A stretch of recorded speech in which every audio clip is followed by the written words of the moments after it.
Hey everyone, I'm Joel Christner, and I'm going to show you something that we've built that I'm really excited about. It's the kvpbase iSCSI Cloud Controller.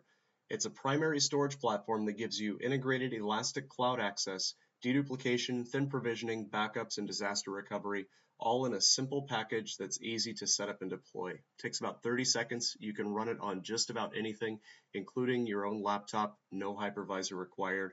It's a simple software download.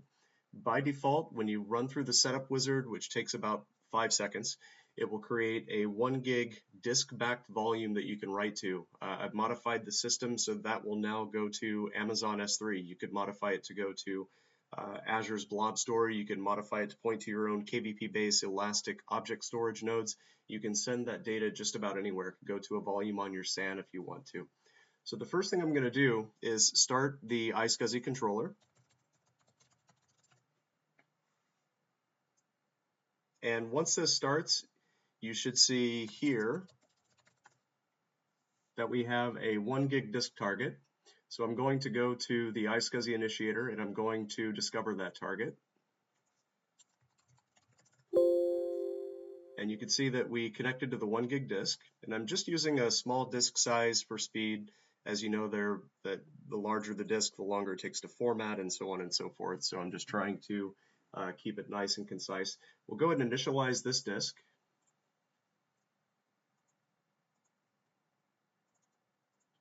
And we'll format this disk.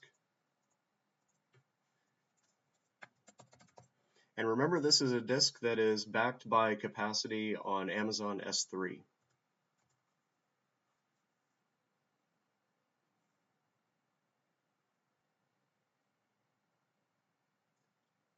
Okay, now that we have our 1 gig volume that is backed by Amazon, we'll put some files on this volume.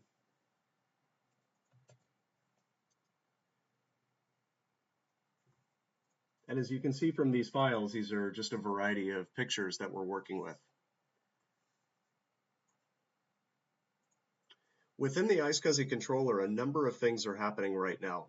Data that is brought in is written to an internal disk cache for persistence to make sure that the data remains safe. From there, the data is laid out into extents, which are logical blocks that overlay the physical disk itself. We then do primary deduplication to make sure we eliminate any redundancy, and then as needed, we drain data out to the cloud such that it's available from anywhere. So now that we have some data on this disk, I'm actually going to take a backup of it. We're going to completely blow away the system, and I'm going to do a fresh restore of this same volume from a net new installation. So one of the nice things about the kvpbase iSCSI controller, just like all of the rest of our products, is that they are completely controlled and managed by way of a RESTful API, making them perfect for software-defined storage. It's great for your developers if they want to integrate storage management into your application workflows. So I'm going to get a list of the targets. And I'm going to take a backup of this particular target right here.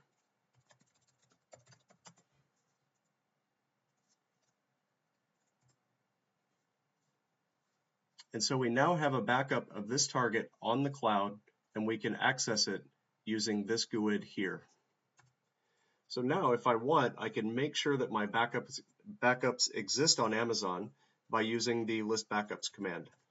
Excuse me, the get backups command.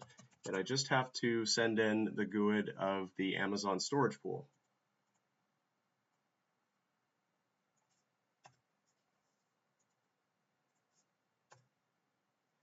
And you can see that this backup is indeed stored on Amazon. So now let's look at worst case scenario. We have our primary volume, we have our backup on the cloud. All of a sudden, this node is now completely dead, and I'm going to do some things behind the scenes to blow out all the data to make sure it's a completely new volume. So let's go ahead and destroy the data.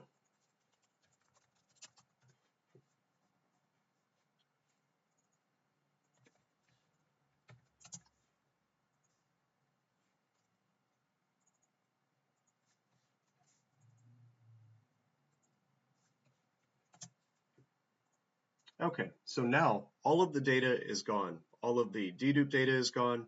The only thing we have is whatever is stored out on Amazon S3. So we're going to wait just a moment for the volume to disappear. It takes iSCSI a minute to time out. And once that's done, we're going to restart, reconnect. We'll see that there is nothing on the volume, and we're going to restore that volume from Amazon in a matter of seconds.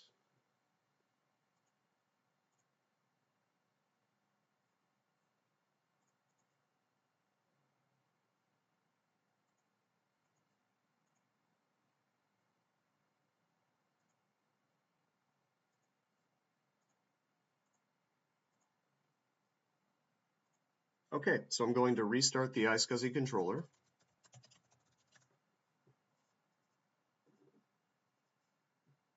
And we're going to rediscover the portal. You can see our 1 gig disk comes back, and it's not initialized, it's unallocated. So we basically have a fresh, clean system again. So now let's do the get backups command again, and let's make sure our data is still out on Amazon. So we can see that our backup volume is still here on Amazon,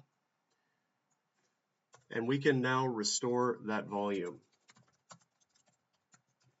So to do that, we'll supply 2 GUIDs, one being of the pool, the other one being of the volume.